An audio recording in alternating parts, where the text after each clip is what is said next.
ठीक है, देख लिया। अब सुनो, सबऑर्डिनेटिंग कंजंक्शन क्या है बेटा? सबऑर्डिनेट का मतलब क्या है? मैं हमेशा कहूंगी इंग्लिश में जिसका जैसा नाम है ना उसका वैसा ही काम होगा, ठीक है ना? जैसा नाम है वैसा काम होगा। धर्मेंद्र, लीगल टर्म से 5 और 6 नंबर पेज नहीं हुआ है, बाकी लोग बता दो, अगर नहीं हुआ तो मैं करा दूंगी, अगर ऐसा बात है तो एक बार चेक कर लेना। लेकिन मैंने तो आपको पूरा कंप्लीटली सीरियली करवाने की कोशिश किया। चलो, सबऑर्डिनेटिंग कंजंक्शन का मतलब सुनो क्या है। पहले सबऑर्डिनेट क्या है? सबऑर्डिनेट का मतलब है किसी के नीचे। जैसे अगर आप कहोगे कि मैं कंपनी में सबऑर्डिनेट पोजीशन पे हूं तो मैं समझ जाऊंगी इसका मतलब ये मालिक नहीं है। सबऑर्डिनेट का मतलब होता है दोयम दर्जा होना, किसका है ना, किसी का दोयम दर्जा होना। अगर दोयम दर्जा का मतलब क्या हुआ, यानी कि उसका निचला पोजीशन है उसका, ठीक है। अब यहां पे आओ, सबऑर्डिनेटिंग कंजंक्शन क्या है। सबसे पहले हम क्लॉज में आते हैं कि क्लॉज क्या है, देखो, ठीक है, ध्यान से सुनना। If I had seen him, तो क्या करते भाई तुम? अगर तुमने उसे देख लिया होता तो क्या करते भाई? मेन मुद्दा तो ये है कि I would have greeted him, मैंने उसे कम से कम नमस्ते करता, ठीक है ना। मैंने अगर उसे देख लिया होता तो मैं उसे नमस्ते करता। अगर ये मेन है, देखो बेटा, प्रिंसिपल क्लॉज का मतलब मेन क्लॉज होता है। मेन क्लॉज का मतलब होता है जो मुख्य बात है। मेन क्लॉज का मतलब होता है मुख्य बात है। और किस चीज पर निर्भर कर रहा है? आप इस बात पे निर्भर कर रहा है, लेकिन ये निर्भर कर रहा है इस पर, यानी मेन और हेड ये है और ये उसके नीचे काम करने वाले। देखो, खुद ही सोचो ना, खुद ही सोचो, हम ऐसे समझाते हैं आपको। अगर मैं यहां पे मेन बॉस हूं तो मैं किसी पर तो निर्भर करूंगी, जो मेरे नीचे काम करेगा वो सबऑर्डिनेट होगा। ये काम मैं करती, मैं उससे नमस्ते करती, लेकिन ये किस पर निर्भर कर रहा है? आई हैड सीन हिम, अगर मैंने उसे देखा होता तो ना, अगर मैंने उसे देखा होता तो मैं उसे नमस्ते करता। दिस मीन्स यहां पे ये जो है इफ वाले भाग के साथ, इफ वाले भाग के साथ सबऑर्डिनेट क्लॉज आता है और जो दूसरा भाग होता है वो प्रिंसिपल क्लॉज होता है। तो सबऑर्डिनेट क्लॉज को प्रिंसिपल क्लॉज में हमने जोड़ा कैसे? हमें इफ लगाना पड़ा। तो फिर इफ क्या है भाई? जिसके साथ आ रहा नाम वही दे दिया गया। So what is subordinating conjunction? Subordinating conjunction वो कंजंक्शन है जो सबऑर्डिनेट क्लॉज को प्रिंसिपल क्लॉज के साथ जोड़ता है, ठीक है। और इस तरह के स्ट्रक्चर आप बेटा कंडीशनल सेंटेंस में पढ़ोगे, इसलिए इस स्ट्रक्चर में भी मत घुसो।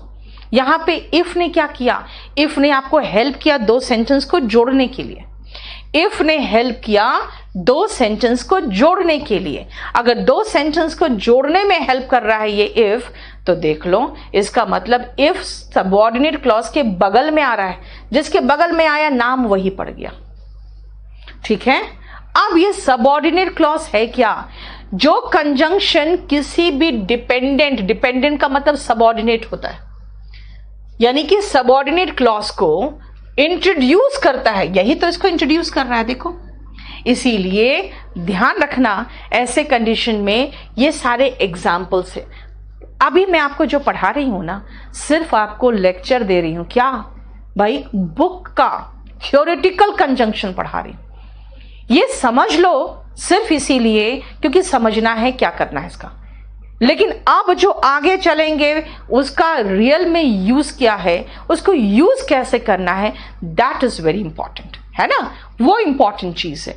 अब आओ सेकेंड, थर्ड, फोर्थ और फिफ्थ को एक बार देख लो, तुम एक बार देख लो, फिर मैं समझाती हूं।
हो गया?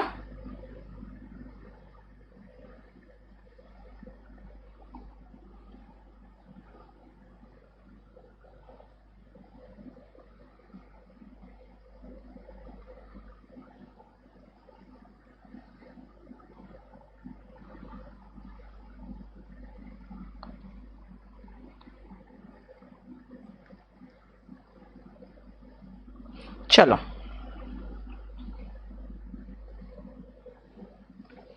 देखो ध्यान से, अब वापस चलो। कहा? वापस कोऑर्डिनेटिंग कंजंक्शन में। Yes, principal clause subordinate clause पर निर्भर करता है। यस श्रोया, शौर्या, अब सुनो ध्यान से।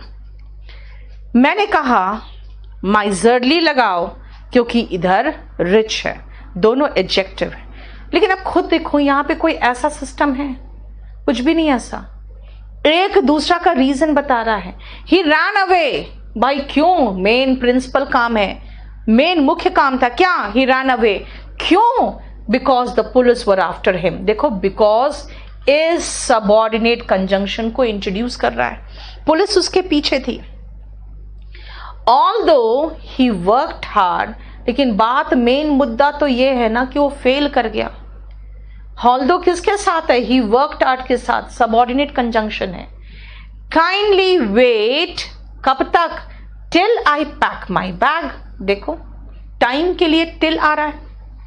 इसका मतलब है, रीजन बताता है बिकॉज, क्योंकि ही वर्कड हार्ड नहीं है, हालांकि वो वर्क हार्ड किया है। ये आपको उल्टा बात नहीं बता रहा। देखो, kindly wait till I return. You will not succeed, जब तक मेहनत नहीं करोगे तब तक। यहां पे कोई इक्वल लेवल की चीजें नहीं जोड़ा जा रहा है। एक एक्शन दूसरे पर निर्भर कर रहा था। यू विल नॉट सक्सीड, ये तब तक नहीं होगा। किस पर निर्भर करता है सक्सीड करना? You work hard. देखो, अनलेस में नॉट समाया हुआ है, इसीलिए। ठीक है, अब याद रखना, कुछ एक दो कंजंक्शंस एक दूसरे के साथ क्लैश करता है, ध्यान रखना। जैसे आपको एक और दिखेगा यहां पे, जैसे ऑल्दो, यहां पर भी ऑल्दो है। ठीक है, और अगर मैं देखूं तो एडवर्सेटिव में भी ऑल्दो आ सकता था, है ना। लेकिन अगर आप मीनिंग देखोगे तो हमने बट लगा के छोड़ दिया यहां पे। ठीक है, इसलिए कभी कभी आपको थोड़ा कंफ्यूजन होगा। लेकिन इसमें सबसे अच्छा तरीका है कि बेटा हम लोग को देखना ही नहीं कौन कंजंक्शन किस में आएगा। हमसे थोड़ी पूछा जाएगा कि सबऑर्डिनेटिंग कंजंक्शन किस में आता है और उसमें कौन कौन से एग्जाम्पल्स हैं। ये तो मैंने सिर्फ आपको समझाने के लिए बताया है। लेकिन इसके बाद जो है ना, वो सबसे इंपॉर्टेंट, इसको हटाने के बाद, इसको खत्म करने के बाद जो है, वो मेन कंजंक्शन का यूज आएगा। कंजंक्शन का जो यूज आएगा, दैट इज वेरी इंपॉर्टेंट।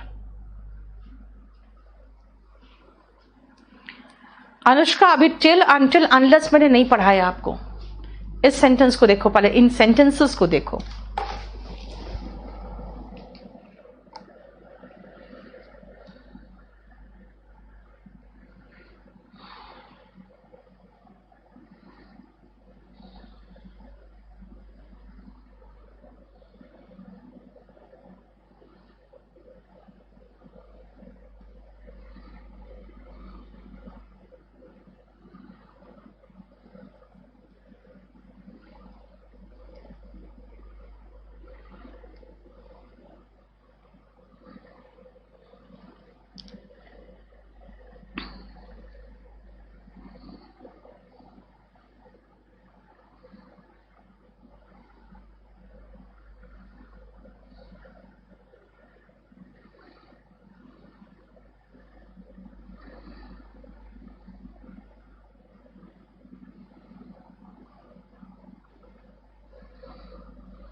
देख लो फटाफट, उसके बाद मैं समझाऊंगी।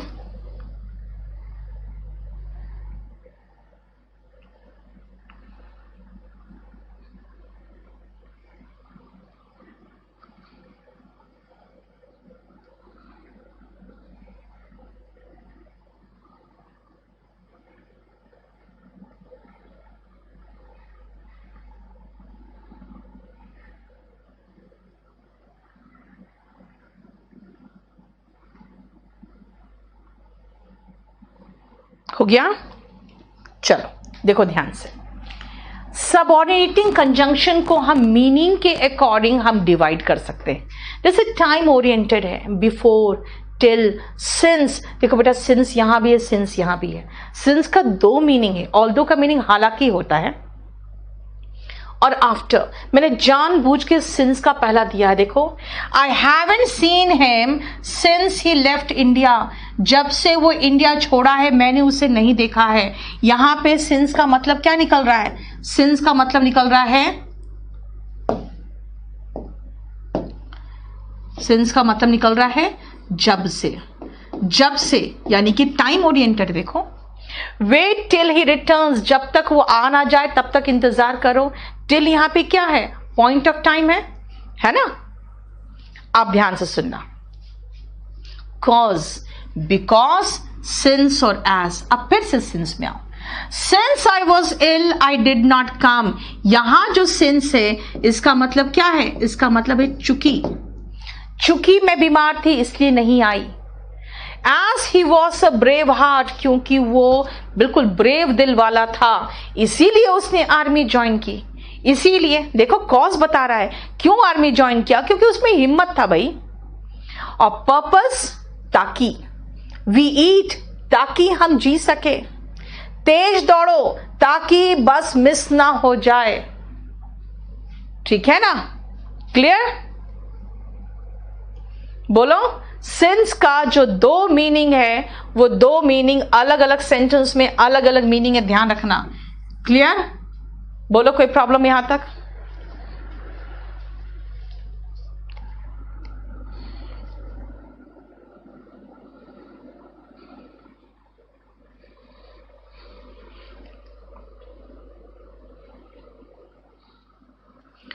क्लियर हो गया?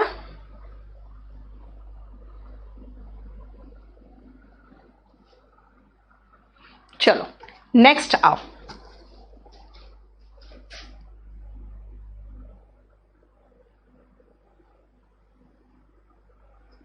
इसको देखो। अब आपका वीडियो 1 साल रहेगा बेटा। देयरफॉर तो आगे लगाते हैं ना, आगे के पोर्शन में देयरफॉर होता। अभी रुको,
देख लिया? शुरू करें। रिजल्ट बताता है ही वर्कड हार्ड, इसीलिए पास कर गया, so he passed. He was severely injured, बहुत ज्यादा घायल था, देयरफॉर ही डाइड, इसलिए वो मर गया, है ना? और कंडीशन, जब तक, कंडीशन मतलब शर्त रखता है, if you work hard you will pass, अगर मेहनत करोगे तो सफल होगे। अनलेस भी तो शर्त रखता है, अनलेस ही इनवाइट्स अस, अगर इनवाइट नहीं करेगा we won't go to party. देख लो, इसका मतलब शर्त रख रहा है, पार्टी जाने की शर्त है हमें इनविटेशन मिले, पास करने की शर्त है कि मेहनत करोगे। देख लो, ये आपके सिर्फ थ्योरेटिकल बातें हैं जो मैं पढ़ा रही हूं अभी, सिर्फ थ्योरेटिकल बातें। देखो नेक्स्ट आओ। यहां तक कुछ भी ऐसा नहीं है जो आपको कह सकती हूं मैं कि बहुत ज्यादा डिफिकल्ट पोर्शन है।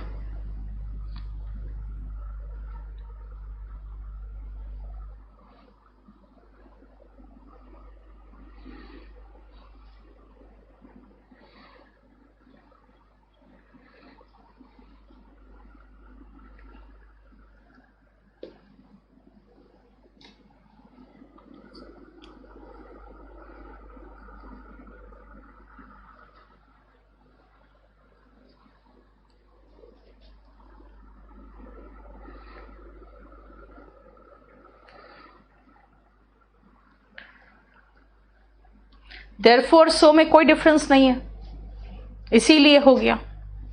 सो और दैट वाला अगर केस होता तो अलग मीनिंग है। अभी रुक जाओ, लेस्ट वाला भी नहीं बताऊंगी बेटा मैं, लेस्ट का भी जोड़ा का क्वेश्चन है, रुक जाओ। सबऑर्डिनेटिंग कंजंक्शन और भी दो तरीका है, दो और तरीके हैं। कंसेशन, बेटा यहां पे दो और ऑल्दो का मतलब कुछ और निकल रहा है। कंसेशन मतलब एक रियायत दी जा रही है। क्या रियायत है देखो ना, दो ही cheated me yet I love him, यानी फिर भी मैं प्यार करता, है ना। इसका मतलब है कि एक रियायत दी जा रही है ना। चीटेड के साथ ऑन लगाने की जरूरत नहीं बेटा, चीट ऑन वर्ड यूज कर देते हैं, जैसे कि कोई लाइफ पार्टनर या कोई आपका लवर चीट करता है, उसमें ऐसा वर्ड यूज हो जाता है, अदरवाइज जरूरी नहीं है। हालांकि उसने मुझे चीट किया फिर भी मुझे उससे प्यार है। Now see one thing here, रियायत ही तो दे रहे हो। A book is a book although it has nothing new, यानी रियायत ही तो दे रहे हो भाई। किताब है, किताब का मतलब किताब हुआ भाई, सम्मान तो देना पड़ेगा, चाहे उसमें कुछ नया नहीं हो तो भी। इसका मतलब क्या है, आप उसे एक तरह का कंसेशन, रियायत ही तो दे रहे हो, है ना। अब आओ comparison, comparison he stronger than I, rather than, whether, as much as, whereas, as सारा कंपैरिजन में यूज होता है। लेकिन मेरा ये कहना है कि अभी फिलहाल हमें इनका एक एक सेंटेंस देखने से काम नहीं चलेगा, इनको बहुत डीप में करना पड़ेगा। और यहां तक पेज 9 तक पूरा कंप्लीट आपका बुक का है, सिर्फ थ्योरेटिकल है। अब चलते हैं हम जो हमें जरूरी है। चलिए अब आप लोग क्वेश्चन का नंबर डालते जाओ और उसके क्वेश्चन के बगल में आप डालते जाओ कि क्या है।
बताओ।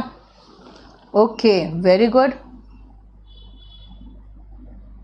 खाली 1 नंबर लिखो और आंसर लिखो, उतना लिखने की जरूरत नहीं है 1 में एंड होगा ऐसे कुछ नहीं, बस लिखते चले जाओ आप क्वेश्चन नंबर। और देखो कितना आसान है, ये आसान लगेगा आपको, तभी तो मैंने कहा बुक का language is not that important, you know.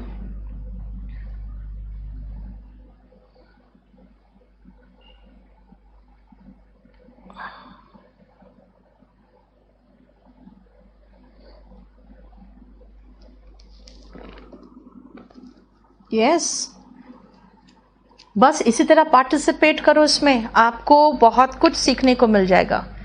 Participate करते जाओ बेटा। एक बार चेक करना, लीगल टर्म्स में हमने सारे पेजेस नहीं किए हैं क्या? अगर नहीं किए हैं तो फिर मुझे करना होगा। लीगल टर्म्स हमने खत्म करा दिया है, एक बार चेक कर लेना, तब मैं आज सुपरफ्लोअर्स शुरू करूंगी।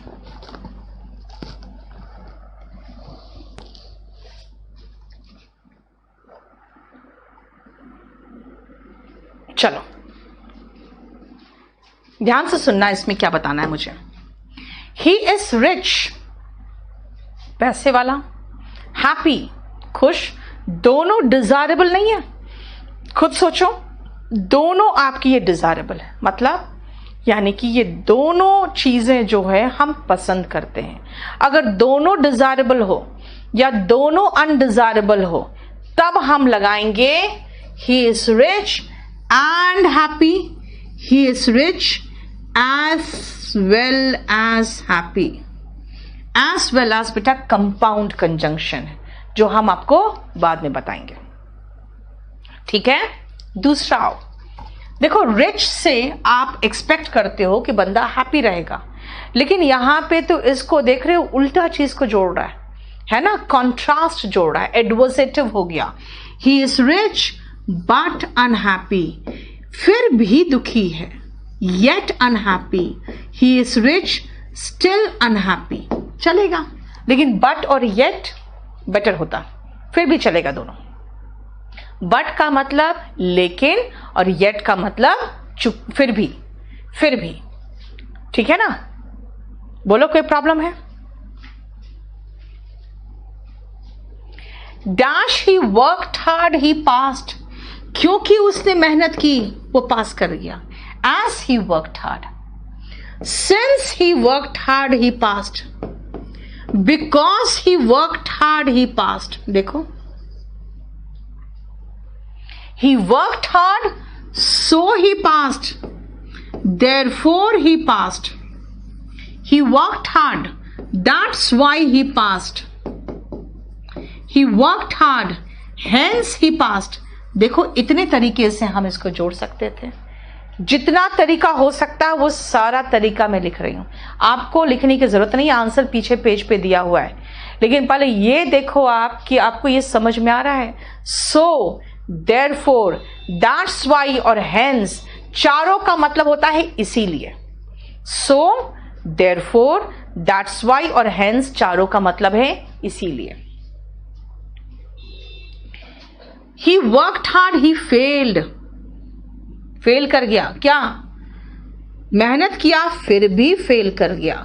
दो ही वर्कड हार्ड, हालांकि, दो का मतलब हालांकि है, हालांकि उसने मेहनत की थी, देखो उल्टा काम का बताएगा, ही फेल्ड।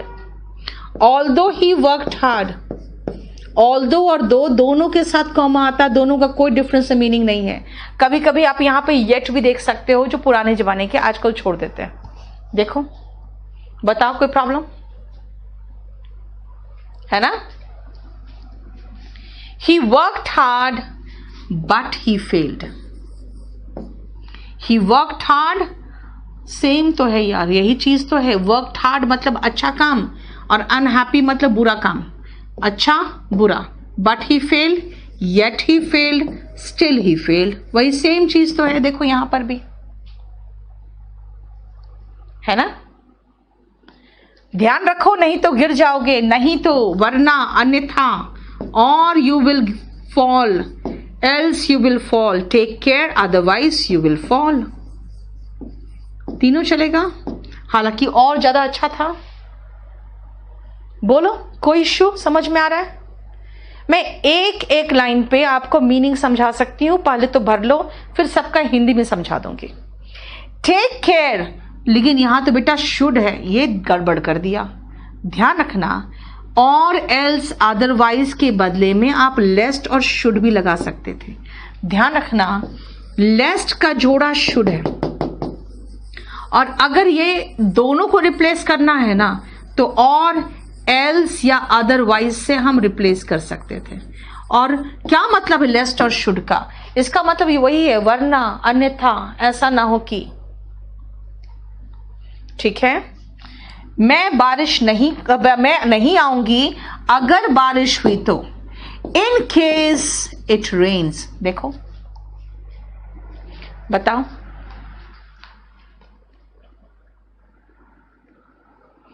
साक्षी बिल्कुल कंटेंट सेम है बेटा। पीडीएफ से मुझे एक खाली फायदा हो जाता है कि मुझे लिखना नहीं पड़ता है यहाँ के क्लास में, लेकिन जानते हो क्लास में लिखना और पीडीएफ बनाना, पीडीएफ बनाने में 10 क्लास के लिखने के बराबर काम है।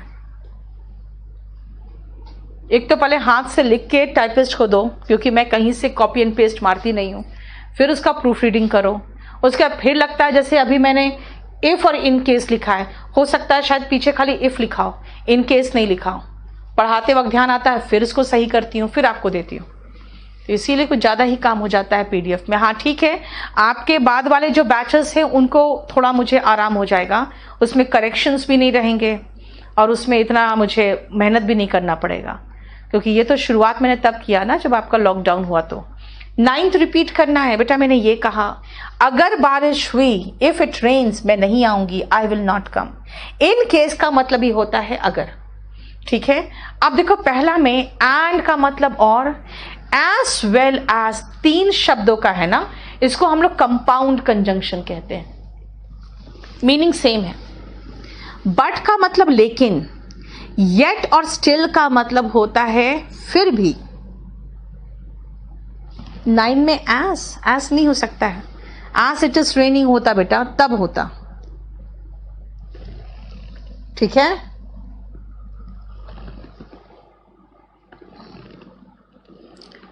क्लियर? नेक्स्ट आओ, as he worked hard he passed, क्योंकि उसने मेहनत की वो पास कर गया।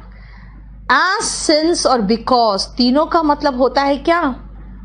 चूंकि, क्योंकि। ही वर्कड हार्ड सो या देयरफॉर ही पास्ड, इसीलिए। सो और देयरफॉर का मतलब क्या है? इसीलिए। दो ही वर्कड हार्ड ही फेल्ड, दो हालांकि, दो और ऑल्दो का मतलब हालांकि, है ना।